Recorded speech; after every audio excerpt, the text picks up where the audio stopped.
Saudara-saudara yang dikasih Tuhan, kita berjumpa kembali dalam pemahaman Alkitab. Mari kita akan melanjutkan tema kita mengenai manusia pertama di Taman Eden.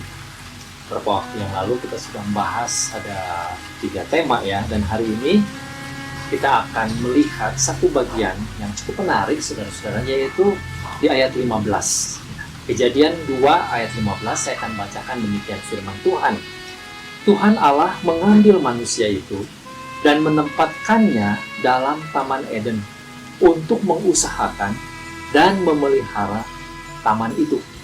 Nah, jadi saudara-saudara, ketika Tuhan Allah menciptakan manusia, membentuk manusia, lalu menempatkan di Taman Eden, dia bukan hanya ditempatkan, diberikan berkat, dia bukan hanya diberikan kesempatan untuk menikmati segala kebaikan Tuhan, tetapi segala hikmat, segala pengetahuan yang Tuhan berikan itu diaplikasikan, diterapkan dalam memelihara alam ini.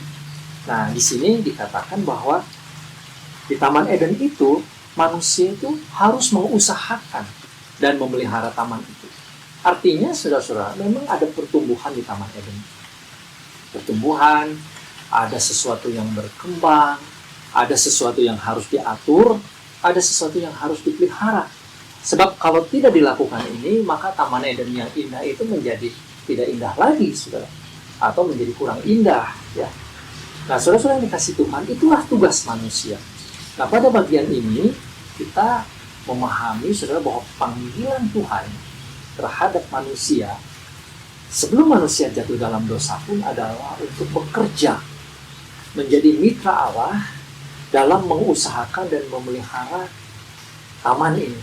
Atau kalau kita aplikasikan, terapkan di dalam hidup kita juga, maka saudara-saudara kita juga dipanggil Tuhan untuk bekerja, yaitu memelihara alam semesta ini yang Tuhan berikan. Meskipun itu pada kadar yang atau level yang lebih rendah karena alam semesta sudah rusak karena dosa nanti di pasal 3. Tetapi panggilan ini tidak berubah. Saudara-saudara kita sekalian, oleh Tuhan diberikan hikmat, oleh Tuhan diberikan pengetahuan, oleh Tuhan diberikan kemampuan untuk mengusahakan, untuk memelihara taman itu. Itu sebabnya maka manusia itu menjadi dominan di alam semesta ini. Kita ingat di pasal 1 ayat 28, saudara-saudara, Tuhan sudah memerintahkan kepada manusia untuk mengatur atau untuk memimpin, ya, segala macam makhluk. Manusialah yang menjadi pemimpinnya, ya. Nah, itu yang dikatakan sebagai mandat budaya itu, saudara, ya. Dan pada bagian ini kita membaca lagi bahwa di dalam versi yang lain yang detail bahwa manusia itu ditempatkan oleh Tuhan di Taman Eden itu untuk mengusahakan, untuk bekerja, untuk memelihara taman ini. Nah, saudara-saudara, apa arti bagi kita ketika kita membaca bagian ini? Yang pertama, saudara-saudara, menurut saya, maka kita harus betul-betul memanfaatkan, betul-betul mensyukuri segala berkat Tuhan tentang keunggulan kita sebagai manusia, yaitu untuk kita menjadi mitra Allah di dalam bekerja, mengusahakan kebaikan-kebaikan yang ada di alam semesta ini. Itu yang penting, saudara, yang harus kita perhatikan. Saudara yang dikasih Tuhan, Tuhan sudah memberikan hikmat bagi kita, maka kita harus mengusahakan, harus memelihara alam semesta ini demi kebaikan kita sekalian, ya, demi kebaikan segala makhluk. Manusia bekerja, saudara-saudara, bukan sekedar bekerja untuk memenuhi ambisinya, ambisi manusia, untuk mendapatkan keuntungan pribadi, lalu kemudian kita melupakan kehadiran makhluk yang lain, ya. Kita memperkaya diri kita, ya. Kalau bahasa yang sekarang dalam kenyataan hidup, kita memperkaya diri kita Kita bekerja untuk memperkaya diri kita demi kekayaan kita, demi supaya kita menjadi orang-orang yang kaya. Hanya itu. Saudara, itu bukan panggilan yang Tuhan perintahkan pada kita. Kita bekerja dengan hikmat yang Tuhan berikan, itu untuk mengusahakan kebaikan bagi alam semesta. Itu panggilan Tuhan. Pekerjaannya bisa macam-macam. Ya, sekarang ini jenis pekerjaan demikian kompleks. Ya, saudara bisa renungkan hal ini. Tapi pekerjaan apapun yang kita usahakan, itu bukan semata-mata demi kekayaan, demi kebaikan, demi kemuliaan kita. Tetapi kita menjadi mitra Allah untuk mengusahakan kebaikan alam semesta. Kita persempit, saudara, kalau alam semesta terlalu besar, misalnya demi kebaikan kehidupan masyarakat, ya, demi kebaikan lingkungan yang ada di sekitar kita, demi kesejahteraan bangsa dan negara kita. Itu yang menjadi tujuan pekerjaan kita. Saudara-saudara, tanpa pemahaman ini, kita ini akan menjadi serigala-serigala yang kata filsuf siapa ya, Thomas Hobbes. Kita itu akan menjadi serigala bagi sesamanya, saling memakan, saling mengintimidasi, saling menghancurkan. Karena tujuan kita bekerja adalah untuk memperkaya diri kita. Maka orang lain itu menjadi objek. Orang lain bekerja untuk kita. Kita peras tenaganya, kita ambil semua daya ciptanya untuk kepentingan kita.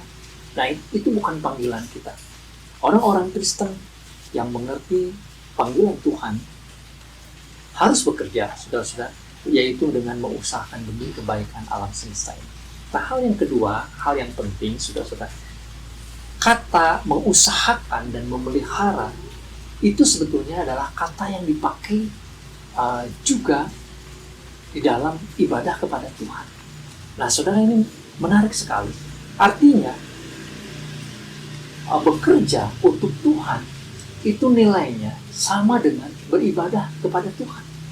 Saudara-saudara, bukankah pada saat ini ada semacam pemahaman ya, orang-orang tertentu atau kelompok tertentu yang memisahkan antara bekerja sekuler, duniawi, dengan seolah-olah ibadah. Ibadah itu urusan sorga, bekerja itu urusan dunia, ya. Atau dengan bahasa yang lain mungkin, tetapi kira-kira begitu pengertiannya. Kita itu mau memilah, ini bekerja untuk dunia dari Senin sampai Jumat, katakanlah hari Sabtu buat istirahat, hari Minggu ibadah, misalkan, saudara ya.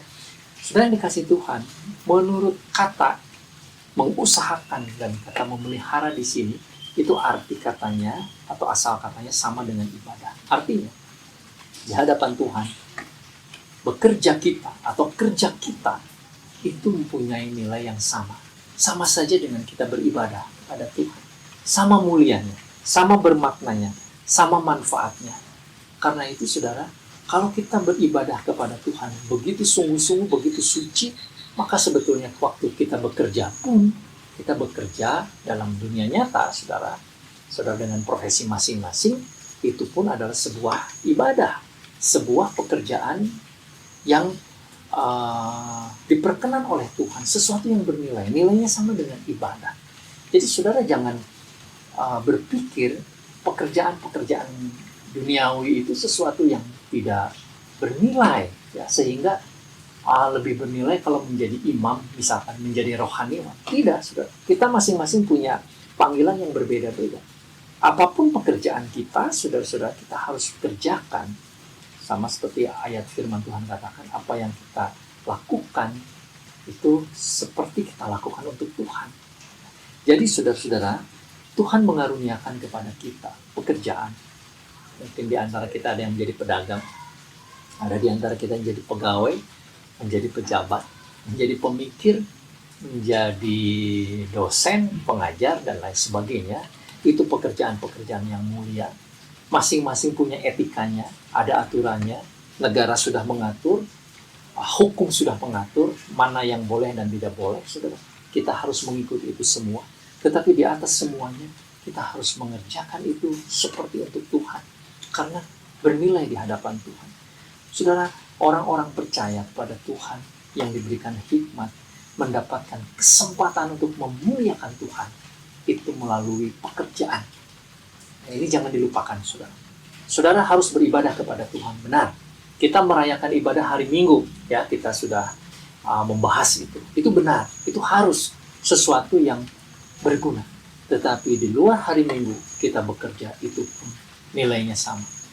Saudara dan saya memuliakan Tuhan hari-hari yang lain di dalam pekerjaan kita. Ya, semoga kita tidak menjadi orang yang cacat karena kita cacat di dalam pekerjaan kita, saudara. Biarlah kita menjadi saksi Tuhan, kita mempersembahkan hidup kita di dalam pekerjaan kita. Oh ya, saya lupa. Saya kira ini hal yang penting. Saudara, bagi ibu rumah tangga yang tidak punya profesi lain yang menghasilkan uang, jangan kira saudara-saudara sebagai ibu rumah tangga itu pekerjaan yang tidak penting. Saudara-saudara, bahkan menjadi ibu rumah tangga, mengurus rumah tangga, itu adalah hal yang sangat-sangat penting. Nanti ketika kita membahas penciptaan perempuan, saya akan membahas hal ini lagi, saudara-saudara. Tapi saya mau mengatakan, kalau ibu-ibu saat ini dipanggil oleh Tuhan menjadi ibu rumah tangga, mengurus rumah tangga, itu adalah pekerjaan yang sangat mulia. Ketika saudara mengurus rumah tangga, meskipun mungkin tidak ada uangnya, tidak menghasilkan uang, tetapi saudara bekerja untuk Tuhan. Tuhan pasti akan memberkati, Tuhan pasti akan memberikan upah terhadap pekerjaan ibu-ibu rumah tangga. Jangan berpikir sekarang ini zaman emansipasi, kerja yang bernilai itu di kantor mencari uang. Ya, kalau saudara punya kesempatan itu bagus. Ya. Tetapi kalau saudara saat ini dipanggil menjadi ibu rumah tangga pun, itu sesuatu yang sangat penting. Nah, Tuhan memberkati kita sekalian. Amin. Mari kita berdoa. Bapa di surga, terima kasih untuk kesempatan kami bisa bekerja. Karena pekerjaan yang Tuhan berikan, memuliakan Engkau, itu merupakan ibadah yang nilainya sama dengan ibadah yang mempunyai makna yang sangat penting. Kami menjadi mitra Tuhan. Kami bekerja bukan melulu mencari uang, tetapi untuk mensejahterakan alam semesta ini, mensejahterakan segala makhluk yang ada di bumi ini. Tolong kami Tuhan, terpujilah nama-Mu, dalam nama Tuhan Yesus kami berdoa. Amin. Tuhan memberkati kita sekalian.